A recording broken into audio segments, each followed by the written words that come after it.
कैसे हैं आप सब लोग। तो जैसे कि बताया हमने अभी लास्ट वीडियो की थी कैश बुक पे।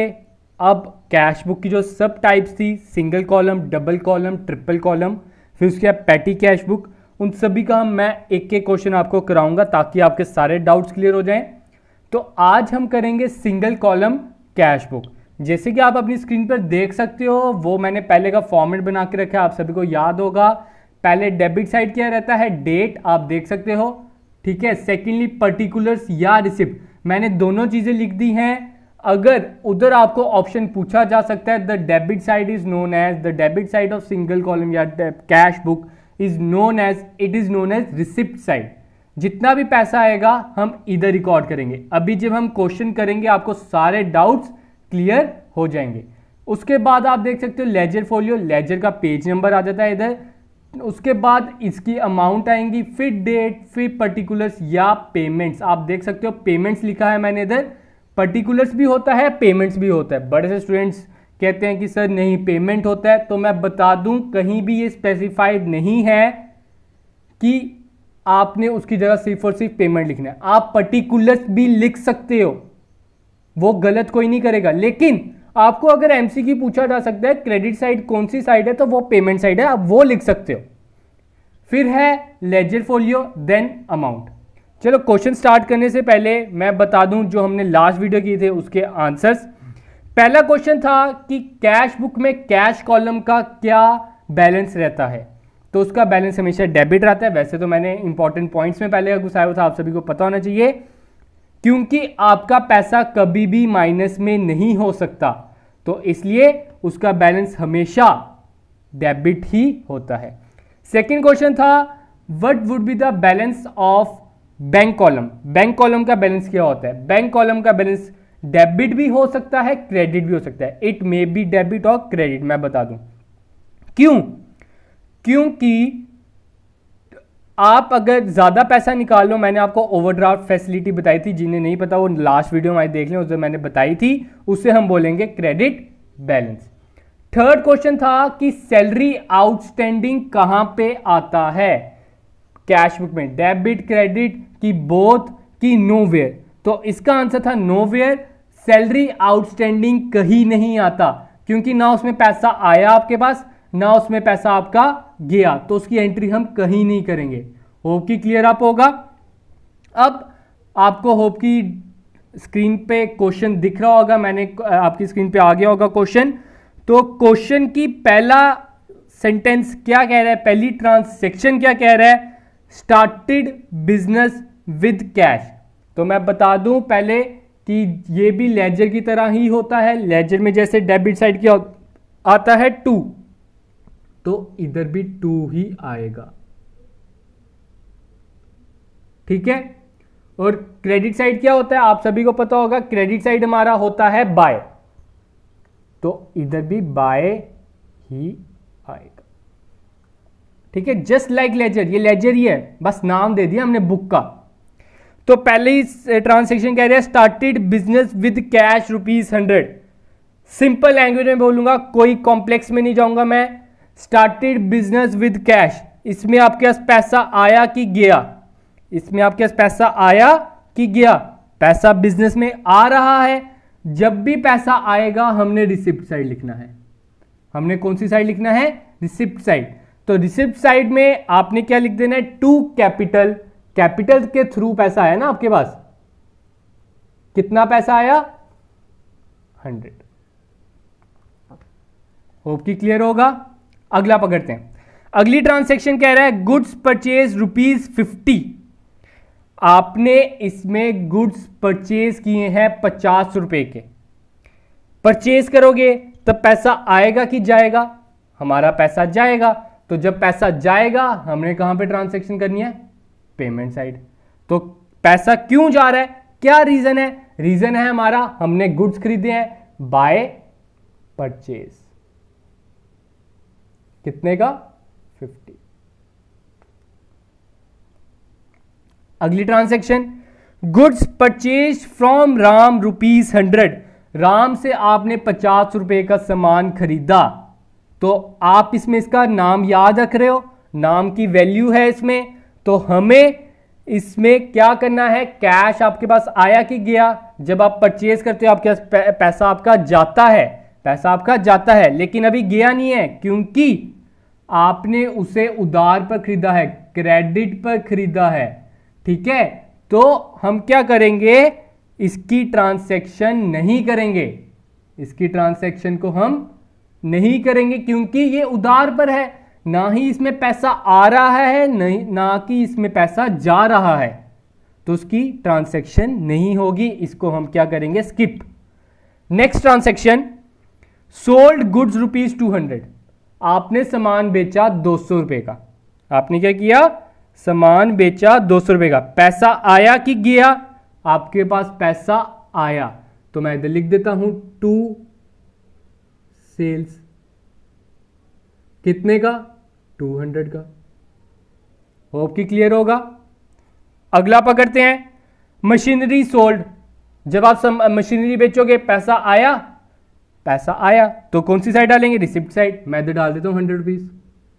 लेकिन इसमें सेल जरूर की है, लेकिन किसकी की है, मशीनरी की, फिक्स्ड एसेट की। जब आप फिक्स्ड एसेट की सेल करोगे तो फिक्स्ड एसेट का ही नाम आएगा, टू मशीनरी। ठीक है, नेक्स्ट पकड़ते हैं 6 ट्रांसैक्शन, डेप्रिशिएट फर्नीचर ₹100। आपने फर्नीचर को डेप्रिशिएट किया 100 रुपीज का। कितने का, 100 रुपीज का। मैंने आपको बताया था जो डेप्रिसिएशन था, ठीक है, जो डेप्रिसिएशन था, it is a non cash expense. ये खर्चा जरूर है लेकिन ये कौन सा एक्सपेंस है, नॉन कैश। जब ये आपका नॉन कैश एक्सपेंस है तो इसकी एंट्री क्यों करें, ना ही इसमें पैसा आपका आ रहा है ना ही जा रहा है, तो इस ट्रांसैक्शन को भी हम कैश बुक में कैंसिल आउट कर देंगे। ठीक है, अगली transaction, salary paid ₹100। Salary paid ₹100। आपने सैलरी पे की 100 रुपए की, पैसा आया गया, पैसा गया। क्यों गया, रीजन क्या उसका, सैलरी आपने दी। तो मैं इधर लिख देता हूं बाय सैलरी। सैलरी कितनी दी आपने, 100 की, तो मैं इधर लिख देता हूं 100। अगला, सैलरी आउटस्टैंडिंग फॉर मंथ ₹10। अब क्या बोल रहा है, सैलरी आउटस्टैंडिंग है। सैलरी असली में आउटस्टैंडिंग है, आपकी 10 रुपए रहती है सैलरी देने वाली। इसमें आपके पास पैसा आया कि गया, सैलरी आउटस्टैंडिंग में ना ही मेरे पास पैसा आया और ना ही मेरे थ्रू पैसा गया, तो इसको भी हम क्या कर देंगे, कैंसल आउट। इस ट्रांसैक्शन की भी कोई एंट्री नहीं होगी। इसमें मैंने सारी तरह की एग्जांपल्स खुद से डाली, कोई मैंने बुक से नहीं उठाई। इसमें जो कैश बुक में आपको कंफ्यूजन पैदा करने वाले ट्रांसैक्शन थी वो सारी मैंने उठाई ताकि आपके सारे डाउट क्लियर अप हो जाए। ठीक है, आगे हम जब डबल कॉलम करेंगे उसमें और थोड़ा सा जाएंगे, उसके और थोड़े कॉम्प्लेक्स एंट्रीज करेंगे। अब हम क्या करेंगे, बैलेंस करेंगे। आपने पता करना है कि आपके पास एक पीरियड के बाद या एक मंथ के बाद या एक साल के बाद कितना पैसा बचा है। तो आप जैसे ट्रांसैक्शन देख सकते हो, पहले हम ट्रांसैक्शन की बात करते हैं। पहला क्या बोल रहा है, स्टार्टेड बिजनेस विद कैश। ठीक है, 100 रुपीज हमारे पास आया, 200 भी आए, 300 रुपये हो गए तो 100 भी आए, टोटल पैसा कितना हो गया, 400 रुपये हमारे पास आया। गया कितना, 150 रुपये गया। 400 में से 150 काटे 250। मुझे इधर से ही पता चल गया है मेरे पास कैश होना चाहिए 250। अगर आप अपनी ट्रांसैक्शंस देखो ना, जैसे लिखा है स्टार्टेड बिजनेस विद कैश, उधर से 100 रुपीज मेरे पास आए और गुड्स परचेज किया मैंने 50 के, 50 में मैंने माइनस कर दिया तो 50 रुपये बचे। फिर मैंने गुड्स सेल किए 200 के तो 250 रुपये बच गए। फिर मशीनरी सोल्ड की 350 बच गए। फिर सैलरी पे की तो 350 में से 100 काटे तो 250 हो गया, तो सैलरी आउटस्टैंडिंग आना नहीं। तो मुझे इधर से ही पता चल रहा है मेरा बैलेंस कितना होना चाहिए, मेरे पॉकेट में 250 रुपये। ठीक है, तो अब करें हम बैलेंस, अभी कर लेते हैं। लेजर में हम क्या करते थे, डेबिट को भी बैलेंस करना होता है, क्रेडिट को भी मतलब टोटल करना होता है। डेबिट का टोटल कितना आ रहा है 400, क्रेडिट का टोटल कितना आ रहा है 150। तो मैंने बोला था जिसका भी बड़ा होगा वो दोनों साइड लिख देना है, तो मैं इधर भी 400 लिख देता हूं और इधर भी 400 लिख देता हूं। ठीक है, अब क्या हुआ, साइड कौन सी छोटी है, क्रेडिट साइड छोटी है। जब आपकी क्रेडिट साइड छोटी है तो हम इधर क्या लिखेंगे, by balance carried down, by balance carry down. कितनी छोटी है, 400 में से 150 काटे 250, ये आपका क्लोजिंग बैलेंस कहलाता है। ये आपका क्या कहलाता है, क्लोजिंग बैलेंस। आपके पास महीने का जितना भी, चलो ये हफ्ते का रिकॉर्ड है, महीने का रिकॉर्ड है, उन सब में जो एंड में आपके पास पैसा बच गया वो आपके पास कितना बच गया, 250 रुपए बच गए, और यही आपका क्लोजिंग बैलेंस है।